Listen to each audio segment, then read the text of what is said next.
특히만 순살이 있으리란 법은 없지 않습니까? 오늘의 요리 순살 닭도리탕입니다. 한식도 만들어달라는 댓글이 달렸는데 아무래도 제가 지금까지 만든 요리들이 저기 먼 나라 이웃나라 요리들인지라 친숙함이 떨어지는 면이 없지 않아 있었죠. 사실은 제가 요리를 좋아하긴 해도 한식은 그다지 잘 안 만듭니다. 전 제가 먹고 싶고 흥미가 당기는 요리를 위주로 하는데 한식은 제가 20년 넘게 먹어와서 지렸습니다. 그래서 어떻게 하면 좋을까 생각하다가 한식을 양식 기법으로 조리를 하면서 제 스타일로 재해석해서 만들면 저도 재밌고 보는 사람도 친숙한 일석이조가 아닌가 하는 생각이 들었습니다. 아니 말고요. 그리고 이번 영상은 요리에 대한 기본 테크닉이랑 요리과학에 관한 설명도 곁들이면서 함께 할 예정입니다. 여러분들 입맛에 맞았으면 좋겠네요. 여담으로 닭도리탕의 도리는 일본어라서 닭볶음탕이라고 고쳐 써야 한다고 주장하는 사람들이 있는데 저는 그런 사람들을 보면 이제 고개를 볶음 젓고 그건 아니라고 말합니다. 저 사람들이 말하는 도리, 즉 토리는 일본어로 새나 닭고기를 뜻하는 말인데 그럼 닭닭탕이라는 괴상한 이름이 됩니다.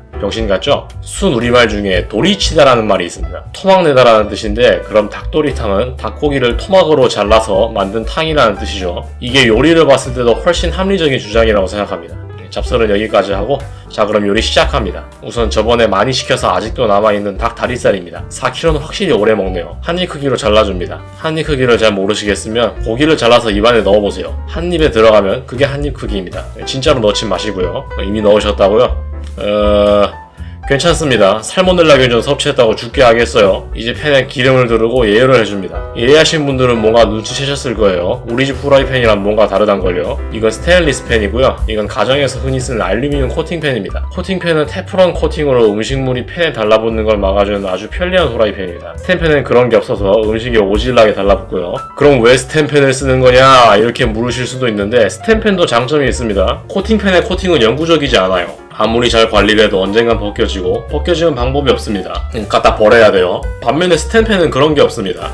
좋은 거 하나 사서 대대손손 물려줄 수 있어요. 그리고 코팅이 없으니 훨씬 터프하게 다룰 수 있습니다. 바닥을 주걱으로 막 긁어도 되고 뭐가 늘러붙어도 거친 수세미로 박박 밀면 끝입니다. 무엇보다 음식이 맛있게 나와요. 열 전도율도 좋고 두꺼워서 열도 많이 머금을 수 있기 때문에 강한 화력으로 재료를 조져버릴 수 있습니다. 그래서 저는 본격적으로 요리를 할 때는 거의 항상 스텐팬을 씁니다. 그래도 음식이 달라붙으면 요리를 할 수 없으니까 기름을 눌러 코팅을 해주는 겁니다. 이제 스텐팬 쓰는 법을 알려드릴게요. 스텐팬 예열하는 법은 여러 가지가 있는데 이건 어디까지나 제가 쓰는 저희 집 팬과 인덕션에 최적화된 방식이라 이거 한번 따라해 보시고 안되면 유튜브에 나와있는 다른 스텐팬 쓰는 법 영상 참고하시길 추천드립니다. 우선 팬에 기름 넉넉하게 두른 상태에서 가장 센 불로 팬을 달굽니다. 달구다 보면 기름이 점점 퍼지고 연기가 나면서 물결 무늬가 생길 거예요. 그럼 기름을 팬에 전체적으로 돌려서 기름 코팅이 되고 열이 가장자리에도 충분히 전달되게 해줍니다. 이걸 두세 번 정도 반복한 후에 재료를 가장자리에 약간 넣고 테스트를 해줍니다. 달라붙지 않는다면 성공입니다. 만약 달라붙었다면 긁어서 떼내고 기름 돌리기를 더 반복해주시면 됩니다. 이런 과정이 다 귀찮으시면 그냥 코팅팬 쓰셔도 큰 문제 없습니다.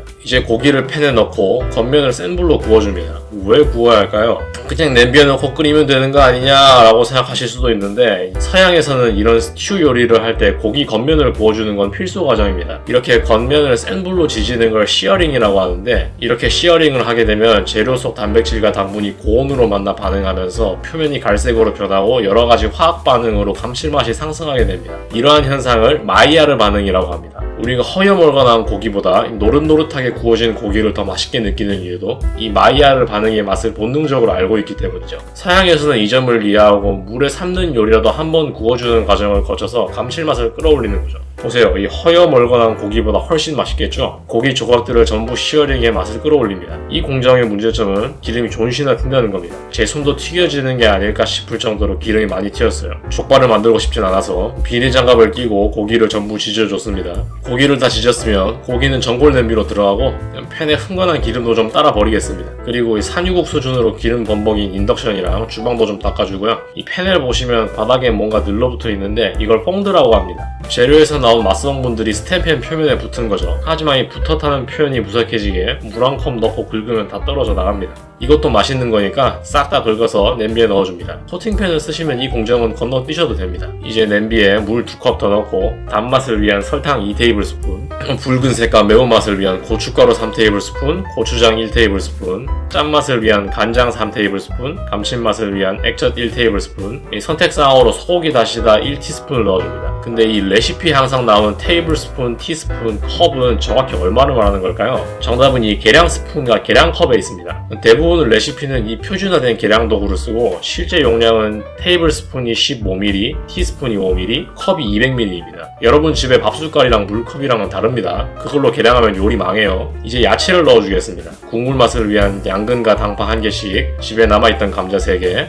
매운맛을 위한 청양고추 하나를 넣고 물이 끓어오르면 뚜껑을 닫고 약불로 20분간 끓여줍니다. 근데 왜 약불이어야 할까요? 센 불로 5분만 끓이면 안 될까요? 근데 잘 생각해보면 여러분들도 창문으로 뛰어내리면 1층까지 5초 컷인데 느린 엘리베이터 타고 가지 않습니까? 그거랑 비슷한 원리입니다. 보일링이랑 시머링이라는 개념이 있습니다. 한국말로는 둘 다 삶기라서 뭐가 다른지 좀 헷갈리실 수가 있는데, 보일링은 팔팔 끓는 센 불에 삶기, 시머링은 약한 불에 뭉근하게 삶기라고 보시면 대충 맞습니다. 보일링을 하게 되면 물이 100도 가까이 끓는데 이 끓는 물이 재료의 형태를 맞추고 지나치게 높은 온도가 고기를 질기고 퍽퍽하게 만듭니다. 시머링은 100도보다 낮은 온도로 삶기 때문에 이런 현상을 막을 수 있죠. 다만 약불이라 시간은 오래 걸립니다. 하지만 맛있는 요리는 원래 시간이 걸리는 법. 저는 차라리 시간을 좀 더 내서 시머링 하는 걸 선호하는 편입니다. 20분 지나면 대파 한 대, 다진 마늘 5테이블스푼, 후추 약간을 넣고 저는 선택사항으로 당면을 넣었습니다. 여기서 간 보시고 짜면 물을 넣고 싱거우시면 간장을 넣으시면 됩니다. 이 파마늘 넣는 장면은 왜 없냐고 물으신다면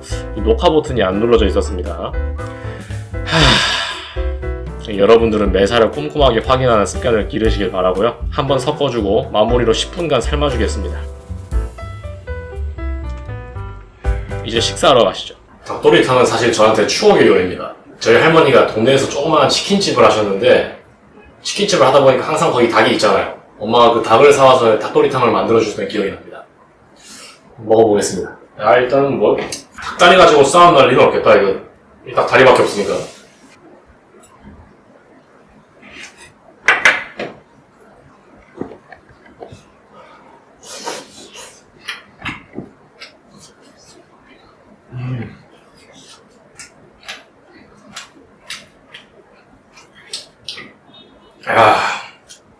이 추억의 맛이 그대로 납니다.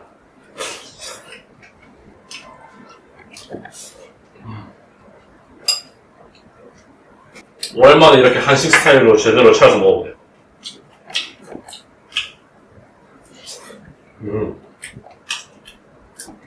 어릴 때 항상 그런 추억이 있지 않습니까? 닭도리탕에서 이 다리살 부분 골라서 먹으려고 뒤적거렸던 경험. 이건 그런 게 필요가 없습니다. 다 다리살이니까. 맛은 여러분도 다 아실 그냥 닭도리탕 맛입니다. 근데 거기서 감칠맛이 한층 더 업그레이드 돼. 사실 이 뼈가 있으면 또 그것만의 장점이 있는데 뼈에서 육수가 나와요. 근데 이 닭도리탕 같은 경우에는 순살이죠. 그러다 보니까 좀 육수를 대체하기 위해서 아까 소고기 다시다를 좀 넣었고 또 이 약간 마이야르 반응에 의한 감칠맛, 그거 두 개를 확실한 업그레이드가 있습니다.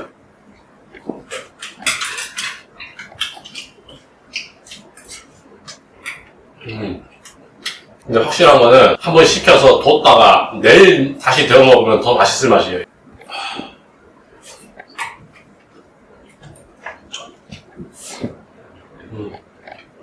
당면 익었으니까 먹어줘야죠.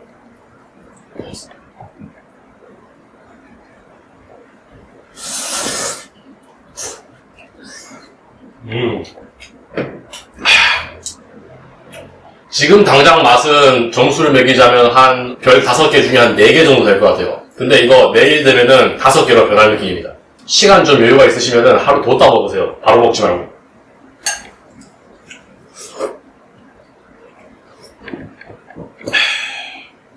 그럼 다음에 더 재밌는 요리로 찾아오겠습니다. 빠빠이.